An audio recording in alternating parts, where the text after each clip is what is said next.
Everybody keep it going strong for that. Alright, your next comic on deck is Sean Patrick Moore. Right now, everybody give it up to the only female comic of the night, Keel.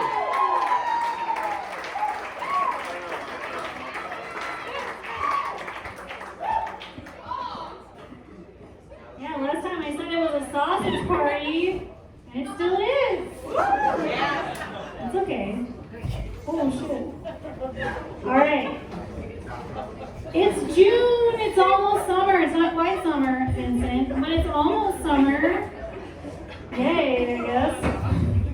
I had a hard time in May. Did you know that May was Mental Health Awareness Month? I don't know about you, but nothing triggers my mental illness more than being reminded that I have mental illness. I almost fucking forgot. Now it's going to take me 11 more months to forget that I have mental illness before you remind me again. I just wonder, who is Mental Health Awareness Month for? Is it for people who don't have mental illness? Yes. Because I don't think those people exist. But if they don't exist, is it for them and the authorities are just like, hey, we just want you to be aware, people be fucking crazy out there. Don't do anything. Just be aware. Or is it for people who have mental illness? Because if it is, stop reminding us. We don't want to know. We know. Trust me. We know. Most of my mental illness comes from my job. I am a full-time mother. And that shit will drive you fucking crazy. The problem with that job is that there's no retirement plan. There's no logical way for it to end. It starts with sudden infant death syndrome, which is you're in the hospital and they're like, hey, listen, sometimes you might wake up and the baby will be dead. We don't know why. It just happens. It's just a thing that happens. Just be aware of that and have fun. Go on with your life. Okay, no problem. And then it ends with sending them out into the world to be raped and murdered indefinitely. That's how all mothers think. By the time my child is 18, I'm just going to be in the corner, shivering in the fetal position, just dried up from my toes to my deflated, abused tits, just crying. That is the real circle of life. You give birth to the fetus, and then you become the fetus. That's what it does to you. I saw a commercial on TV for Zillow, the home finding app, recently, and it was look at all these cool memories you can make in your new house. And it had the kids, they're running down the hallway, they're playing with each other, and then they're outside, they're throwing the ball with dad. And it showed the mom, and she was in an empty bathtub, fully clothed, drinking a glass of wine, looking at the door. This is the picture of mom that we had. She's looking at the door if you open that fucking door, we're not going to be in a Zillow commercial anymore.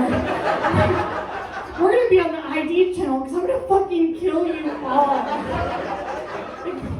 Why have we normalized that version of motherhood? That's not fair. I feel that lady though, because I'm a mom. I heard a saying recently, which is, audacity is stored in the balls. But I heard that audacity was stored in the balls, but I'm going to have to go ahead and disagree. I have a daughter who's about to turn 13, so I'm going to have to say audacity is stored in the baby tits. That's where it lives. My kid is fucking terrifying. She weighs more than me. She can easily overpower me. She's powered by nothing other than TikTok, Taco Bell, and threats. That's it. That is what I live with every day of my life. It really makes me wish that it was the good old days. Which, back in the day when moms would have a bunch of kids, but like most of them would die. Maybe the mom would die if she was lucky, but then like a servant would appear and take the baby away to like a distant wing of the house and raise them. And then the only time the mom had to see them was like every now and then the servant would come and be like, "Look upon thine child." And then the mom would be like, "Very good, good child." And then that was it. I wish that I had that life. You know, it kind of sounds like being a dad.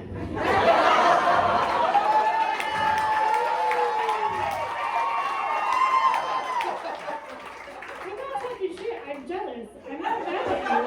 I'm jealous. You got it right. Like, when I decided that I was going to have this kid, like, I had to really commit. I had to look down at that pregnancy test and be like, I can't abort them all.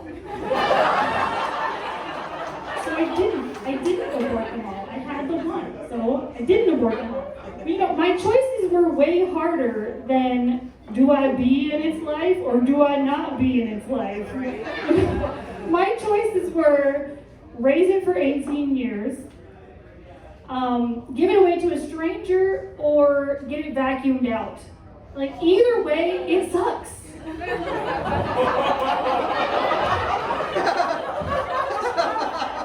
Trust me, I know. Just to follow that up, I get called a slut a lot. I mean, I'm not mad, like, it's true. But I get called a slut a lot. And what bothers me is not that I'm being called a slut, it bothers me who is calling me a slut. So I get called a slut a lot by like these soccer moms and these basic ladies. And like, I get it, okay? The urge to call me a slut is strong, I get it. Like, I'm a stripper, okay? I fucked a lot of people, but you don't know that. You have no proof, okay? Almost not one disease. Okay? I wear revealing clothing, I get that. My shorts are short, okay, but in my defense also, I have a medical condition that prevents me from wearing a bra. It's called bras are constricting and they make me feel like I can't breathe, and if you don't like it, stop looking at my tits. Okay, so I get it, you want to call me a slut, and that's fine. But like, I only have one kid. For all you know, I've had sex one time, like 13 years ago. You can't prove that I had more sex. The back glass of your minivan is a monument to being jizzed in.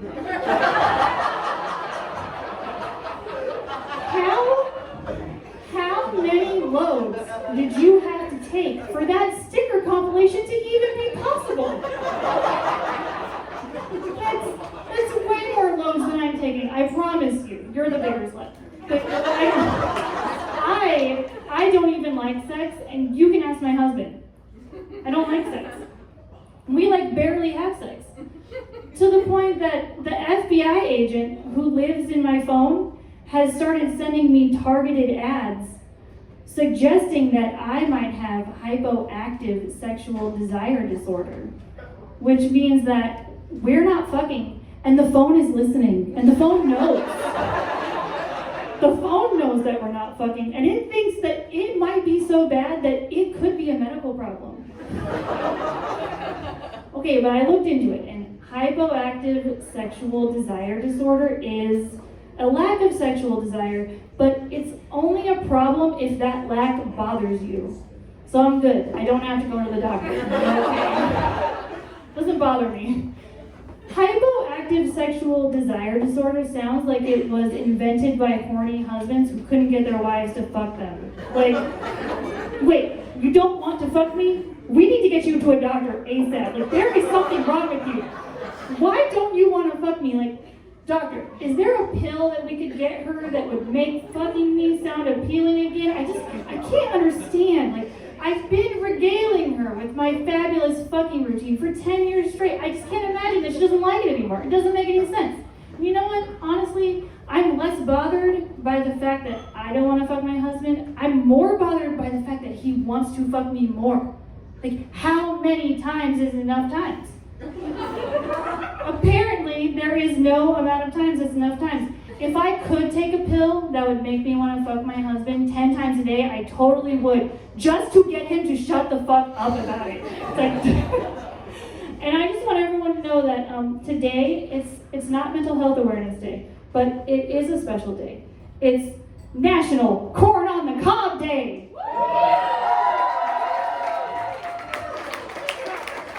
Everybody enjoy National Corn on the Cob Day. To celebrate, I'm going to shove a corn cob up my husband's